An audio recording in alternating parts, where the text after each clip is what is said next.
જય શ્રી કૃષ્ણ વિદ્યાર્થી મિત્રો, આજે આપણે 3 અંકના સરવાળાના દાખલા કરવાના છીએ. પણ એક વસ્તુ ખાસ યાદ રાખો, જેમ આપણે નેક્સ્ટ લેક્ચરમાં જે દાખલા ગણ્યા હતા બધી એવી જ રીતે સેમ મેથડ છે. આની કંઈ જ ચેન્જીસ નથી. ખાલી એમાં 2 અંક હતા, આમાં ખાલી 3 અંક છે. એક ખાલી વધારાની એક્સ્ટ્રા લાઈન ઉમેરાઈ ગઈ છે અને એ જ મેથડથી કરવાનું છે, એવી રીતે જ કરવાનું છે. હું પહેલાં ગણી આપું છું, પછી તમે ધ્યાનથી જોઈ લો અને પછી પાછળ જે પ્રેક્ટિસના દાખલા આપેલા હશે એ પછી તમે પ્રેક્ટિસ કરી લો.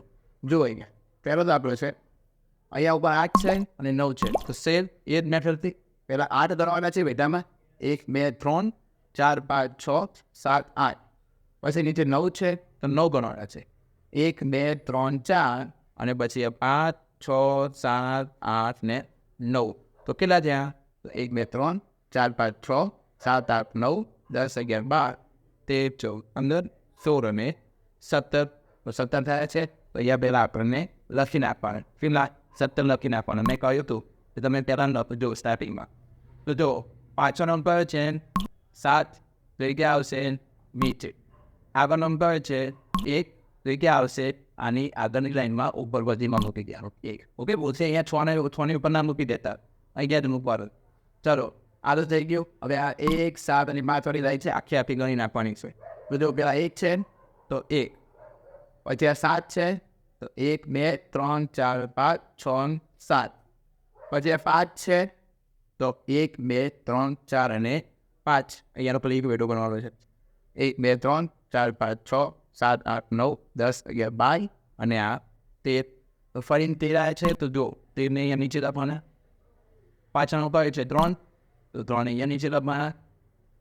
આગળ નંબર છે 1 તો 1 ની બધી અહીંયા મૂકી દેવાની ઉપર 6 ની. હવે આ બે નાખી ગણી નાખવાની છે. તો 1 છે 6 અને 3. તો પેલા 1 ગણવાનો એટલે 1. 6 છે તો 1 2 3 4 5 6. તો અહીંયા 3 છે તો 1 2 3 ગણી નાખો બધાને. 1 2 3 4 5 6 7 8 9 અને આ 1 10.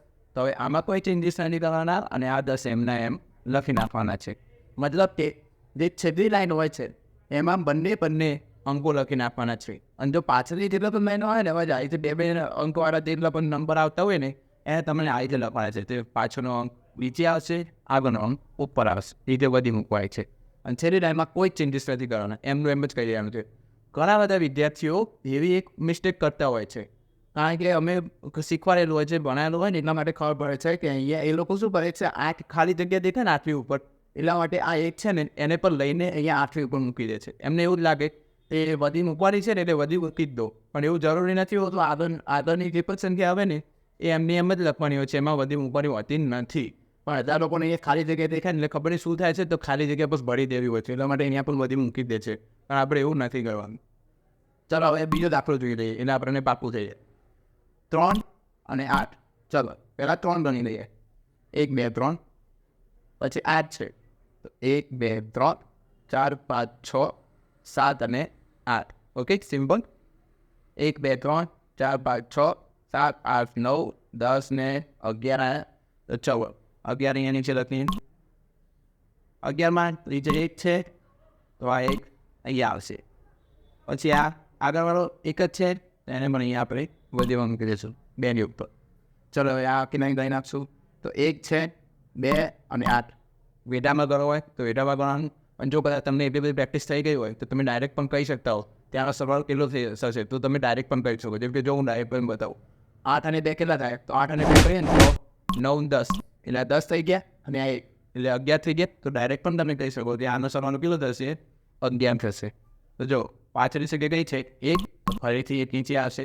આગળની સંખ્યા કઈ છે? 1. તો એ ફરીથી અહીંયા બધીમાં આવશે. હવે 1 7 અને 4. તો જો ડાયરેક્ટ ફાવતું હોય તો ડાયરેક્ટ જ કરવાનું. 7 અને 4 ના થાય 8 9 10 અને 11. ઓકે, કેટલા? 8 9 10 અને 11. અને આ કેટલા છે? 1 આયા એટલે 11 ને 1 કેટલા થઈ જવાના છે? 12 થઈ જશે.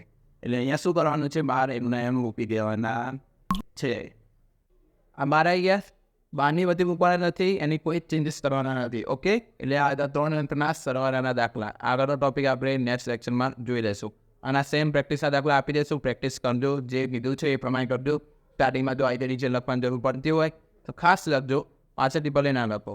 અને જો વેઢાથી કરવા હોય તો વેઢાથી કરતા રહેજો. જો મેં હમણાં આમ કીધું કે જો ડાયરેક્ટ ફાવતું હોય, ફાઈ ગયું હોય, કારણ કે આના બધા દાખલાની પ્રેક્ટિસ કરી હોય તો કદાચ ફાઈ પણ ગયું હોય, તો આપણે ડાયરેક્ટ પણ કરી શકીએ છીએ. ઓકે, દર વખતે કંઈ વેઢા કરવાની જરૂરી નથી આપણે. ઓકે, તો જય શ્રી કૃષ્ણ વિદ્યાર્થી મિત્રો.